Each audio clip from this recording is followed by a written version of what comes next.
Well, previously on this beam, we apply a load, and we've done some stress analysis. We check the stresses, we check the factor of safety, and so on. And now let's say I want to do a different study. Let's say you want to test the load. You can easily come here to the load, click here, and then modify the load. You can turn on gravity if you also have gravity. You can modify the load if, let's say, instead of 1,250 Newton, you have 2,000 or less, you can modify that as well. Or you can create a new study. You just click on the model here and say, create a new study. Or you can keep this study, right click and say clone a study. It means you are creating a study 2. And then in a study 2, everything will be the same, but you come here and modify the loads, add new things, change the material. Maybe you want to compare aluminum 7075 with a steel. So you can do that and then compare a study 1 or study 2. If you made a mistake, you don't like a study, you can right click and simply delete that study as well. And let's say that we want to do a new study from scratch. So I right click and I delete this study. It says, are you sure? Say, I'm sure. So we delete that study and then we cancel that. So we are back to our initial model here, a cantilever beam that we have. You can always, again, similar to other software, click over here, save as a copy, and so have different model for different study. So you see, as you see here, I made a save as model, call it thermal stress. So this one, I'm in a design, again, environment or design workspace. I can make the changes, whatever I want. Let's say I'm done with the design. I'll go back to the simulation. This time, I want to do a thermal stress simulation. So the first one was the static. This time is a thermal stress simulation. The difference between thermal and thermal stress is thermal is just for the heat conductivity, those sort of analysis, but I recommend always do the thermal stress because heat creates stress as well, especially if there is a temperature difference between different region of a component. So thermal stress, create the study. So that's this, again, the same environment, the same things. Step number 1, our material, study material. So let's, again, stick with that aluminum 7075.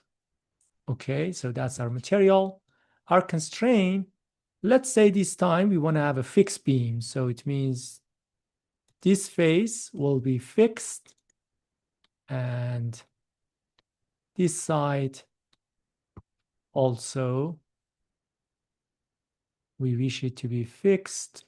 So you can have it fixed or you can have it as a pin or different things here. You see the drop down here, but we'll go with fix. And now we have a fixed beam on 2 sides. So this is the beam. And now let's say the next step is a structural load. So on the top, let's say I have a distributed load. And let's say the intensity of that load will go with like 2000. Again, just arbitrary number. Didn't think about the number, but let's just put it there. Might be reasonable or not. And now let's say the top surface is that we start, let's say it's 20 degrees. So over here on the load, you see below the structural load, I have thermal loads. I click on thermal loads and say initially the top surface is 20 degree.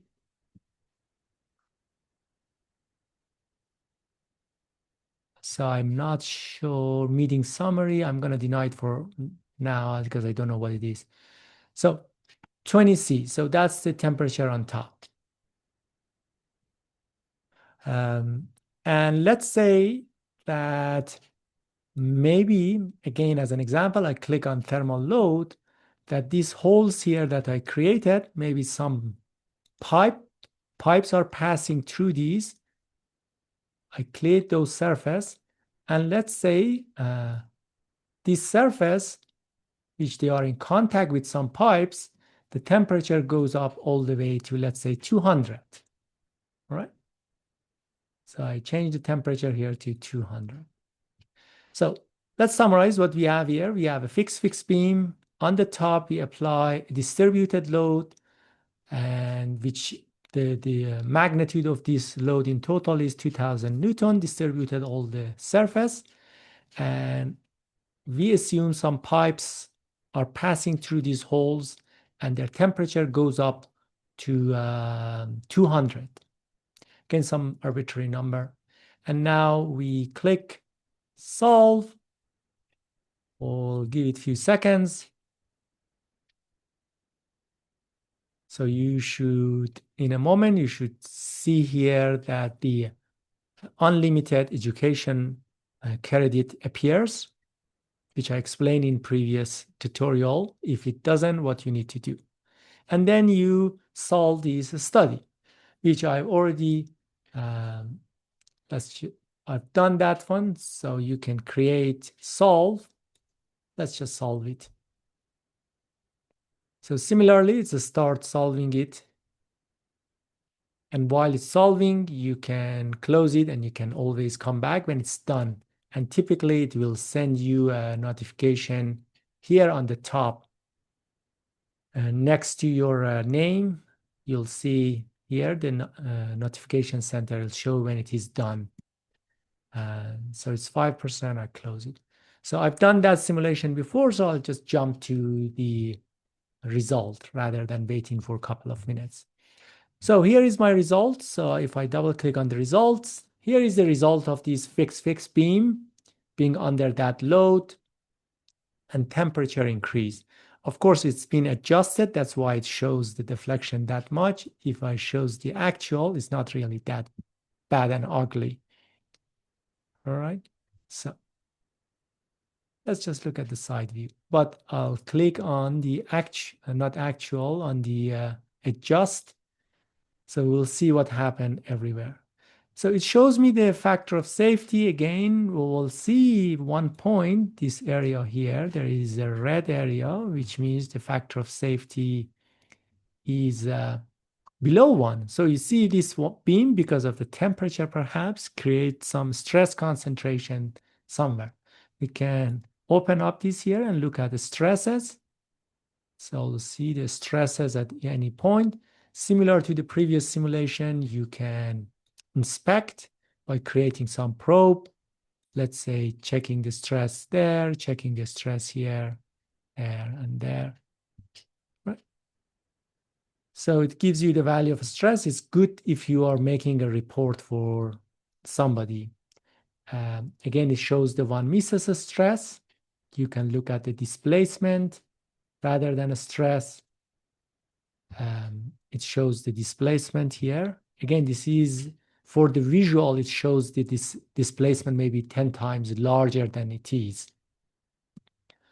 So you can actually inspect it, what's going on and where is the maximum deflection where.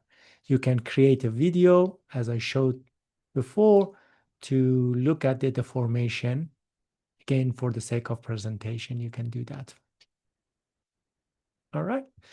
So that was the thermal stress analysis. I'm going to again stop for a couple of minutes and to answer your question. And then we will go with the shape optimization in the next tutorial.